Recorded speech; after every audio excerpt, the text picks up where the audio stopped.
नमस्कार विद्यार्थी मित्रांनो. आजच्या या व्हिडिओ लेक्चरमध्ये आपण महाराष्ट्र शासनाच्या महत्त्वाच्या निर्णयाबद्दल चर्चा करणार आहोत. या ठिकाणी आपण पाहू शकतो की महाराष्ट्र शासनाचा महिला व बालविकास विभागाचा हा एक ऐतिहासिक निर्णय आहे आणि तो नेमका निर्णय काय आहे याच्याबद्दल आपण चर्चा करणार आहोत.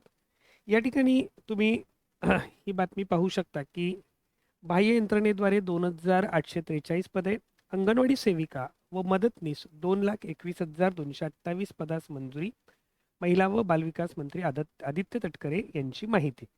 तर ही जी बातमी आहे या बातमीमधले काही महत्त्वाचे जे मुद्दे आहेत आपण त्याच्याबद्दल चर्चा करणार आहोत. सर्वप्रथम म्हणजे अगदी 23 वर्षामध्ये पहिल्यांदाच महिला व बालविकास विभागाच्या या पदांना मंजुरी देण्यात आलेली आहे.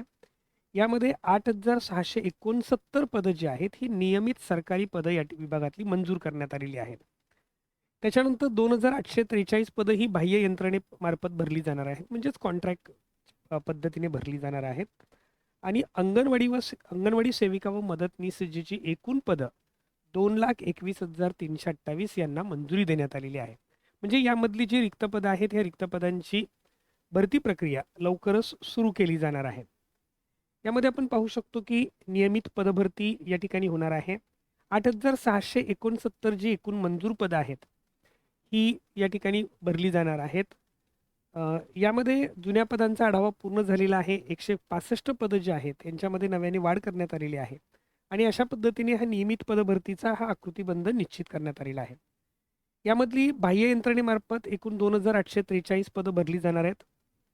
यामध्ये विभागाच्या दैनंदिन कामकाजात गती आणण्यासाठी आणि प्रशासकीय गरजा पूर्ण करण्यासाठी या पदांची नियुक्ती केली जाणार आहे.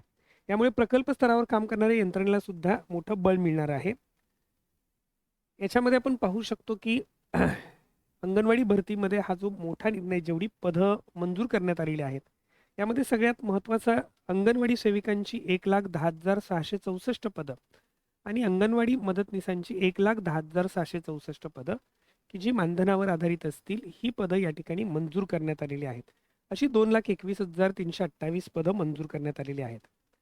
महिला बालकल्याण योजनांची अंमलबजावणी अधिक प्रभावीपणे होईल, हा निर्णय विभागाच्या सक्षम करण्यासाठी अत्यंत उपयुक्त ठरेल असं मत महिला व बालविकास मंत्री आदिती तटकरे यांनी या ठिकाणी मांडलेलं आहे. त्यामुळे आपल्या हे लक्षात येतं की या निर्णयामुळे जी महिला व बालविकास विभागाची जी भरती प्रक्रिया आहे ही थोडीशी वेगवान होईल. येणाऱ्या काळामध्ये महिला व बालविकास विभागामध्ये जी रिक्त पदं आहेत ही रिक्त पदं लवकरात लवकर भरली जातील आणि त्यामुळे या परीक्षेची तयारी करणाऱ्या विद्यार्थ्यांसाठी ही अतिशय आनंदाची आणि महत्त्वाची अशी बाब आहे. या परीक्षेसंदर्भात त्याचबरोबर सरकारी नोकरी संदर्भात कोणत्याही अपडेटसाठी तुम्ही चॅनलवर नवीन असाल तर या व्हिडिओला लाईक करा. त्याचबरोबर जास्तीत जास्त लोकांच्यापर्यंत ही माहिती आणि आपलं चॅनल जे आहे हे पोचवा. नवीन असाल तर चॅनलला सबस्क्राईब देखील करा, म्हणजे जेणेकरून तुम्हाला या सरकारी नोकरी संदर्भातल्या सर्व अपडेट्स वेळच्या वेळी मिळत जातील आणि तुमच्या आयुष्यातल्या महत्त्वाच्या संधी हुकणार नाहीत. स्पर्धा परीक्षेची तयारी करणाऱ्या माझ्या सर्व विद्यार्थी मित्रांना ओमकार अकॅडमीच्या वतीने खूप खूप शुभेच्छा. धन्यवाद.